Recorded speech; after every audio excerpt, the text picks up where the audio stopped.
Senhora Presidente, senhoras e senhores deputados, senhores membros do Governo, o debate de hoje é o epílogo de um momento caricato na nossa vida política. Temos uma interpelação no Parlamento sobre a insustentabilidade da dívida pública e quem representa o Governo é o Ministro da Saúde. Nestes dias de profunda instabilidade e irresponsabilidade, ninguém sabe quem é o Governo, quem é Ministro, quem tutela o quê. Para esta tarde, o Primeiro-Ministro, ainda em funções, decidiu que Paulo Macedo é Ministro das Finanças, embora há 2 dias tenha empossado uma outra Ministra, a Sra. Swop, que hoje prefere esconder. Pedro Passos Coelho e Paulo Portas conseguiram em menos de 4 dias o que parecia impossível: redimir a imagem do Governo Santana Lopes. A irresponsabilidade que tomou conta de PSD e CDS, tornando o Governo e o país reféns de um jogo de cadeiras e ambições pessoais e partidárias, é o reverso do estrondoso falhanço da política de austeridade. Os mesmos que impuseram todos os sacrifícios possíveis e imaginários e ainda chamando piegas a quem se insurgia contra o desastre anunciado, mostram em direto e ao minuto o quanto se preocupam com o destino do país e dos portugueses. Menos de zero. O que a crise em curso torna evidente, para lá do profundo desprezo pelos portugueses de PSD e CDS, é o facto indesmentível da austeridade permanente ser incompatível com a democracia. Vítor Gaspar explica-o na sua carta. Os custos do ajustamento não são suportáveis. Incumprindo as metas estabelecidas, como só pode acontecer face à recessão provocada pelas políticas de austeridade, não há credibilidade nem confiança. É um beco sem saída. Desemprego, pobreza, quebra do contrato social, incumprimento da Constituição, contestação popular e uma dívida cada vez mais insustentável. A crise financeira, que se transforma em crise económica e social, abre inevitavelmente o caminho à crise política, ou melhor, à vertiginosa sucessão de crises políticas. Não é só em Portugal.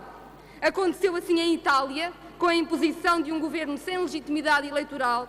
É a história dos últimos anos na Grécia, com a chantagem permanente, a criar uma situação de instabilidade permanente que só agrava a crise. Aqueles que mais proclamam a estabilidade são quem cria a instabilidade máxima.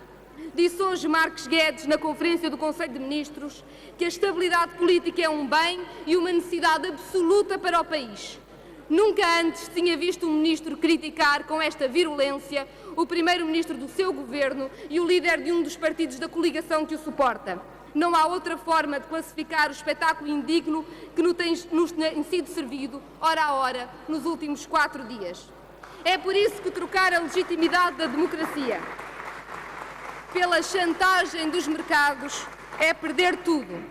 A direita provoca uma crise de regime, a própria democracia é posta em causa e, sem a legitimidade nem a clarificação dos votos, arrasta-se em soluções governativas, sem credibilidade, sem capacidade, sem nenhuma coesão nem estratégia. Instabilidade permanente.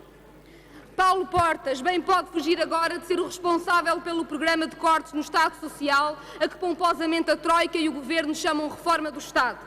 Mas dentro de dias terá de assinar o compromisso para esses cortes. Onde vai o Governo português cortar mais 4.700 milhões de euros? Não é possível.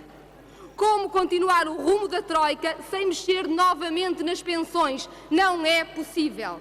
Como promover o crescimento da economia ou combater o desemprego com mais austeridade? Não é possível. Como? Com 2 anos de atraso, Vítor Gaspar tardiamente reconheceu na sua carta. A austeridade funda-se numa dupla chantagem e é essa mesma chantagem que a torna insuportável. A chantagem da dívida e a chantagem da estabilidade. A primeira chantagem é da dívida soberana. É aí que a austeridade encontra o seu primeiro pilar. O discurso é sempre o mesmo. Vivemos acima das possibilidades e agora é preciso cortar. Nada é dito sobre a desigualdade, sobre os baixos salários, sobre as baixas pensões, sobre a debilidade dos serviços públicos, sobre os altos rendimentos de capital, sobre a especulação contra a dívida. A chantagem da dívida é uma história da carochinha, simples mas falsa.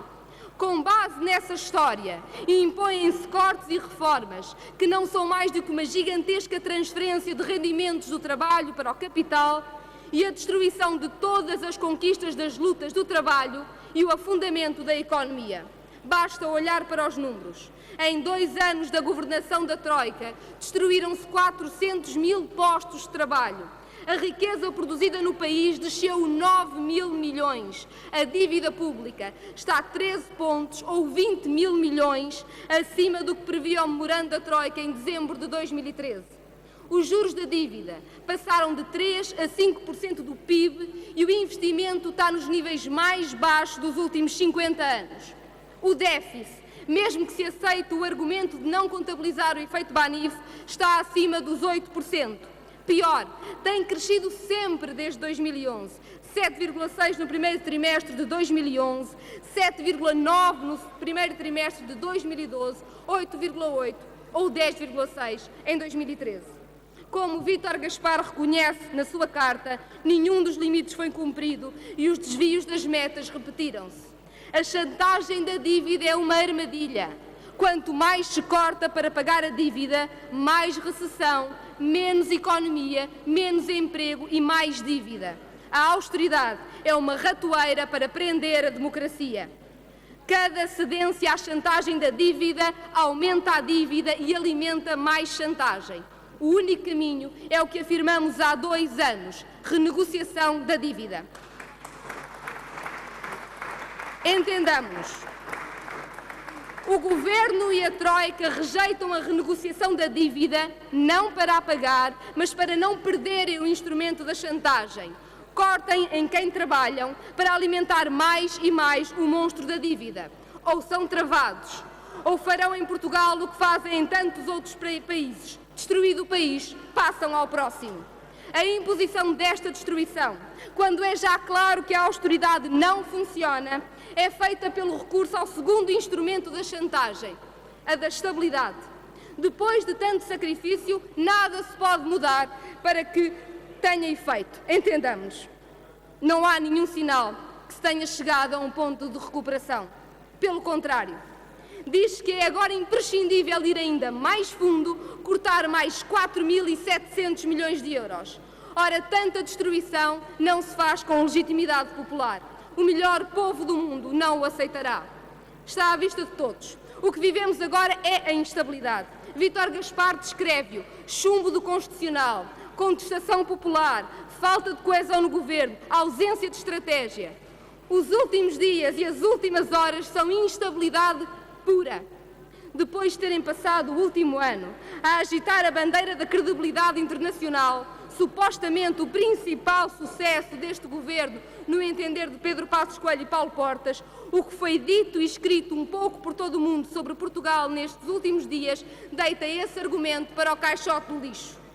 Esta instabilidade não foi criada por eleições. É o resultado da podridão do governo, da coligação, da maioria PSD-CDS.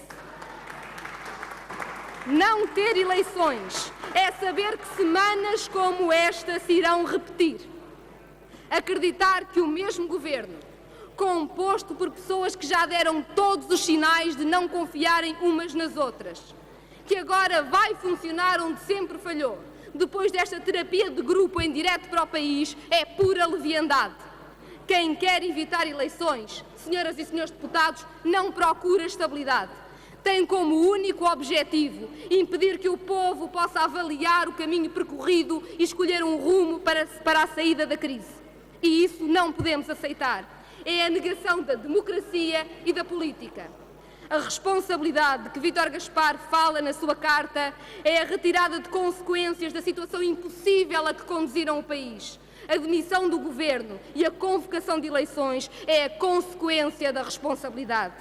Eleições são a única saída para a crise. Começam logo por recusar a chantagem da artificial estabilidade, conferindo condições reais a um novo governo para o caminho que tiver sido sufragado. Pela parte do Bloco, o caminho para a saída da crise é, claro, recusar também a chantagem da dívida. Temos defendido desde o primeiro momento da crise da dívida a necessidade da reestruturação da dívida.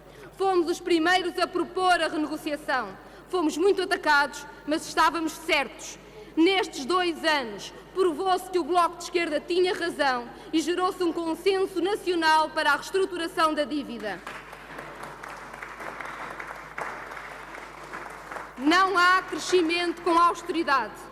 E para parar a austeridade é preciso acabar com a dívida insustentável e torná-la sustentável.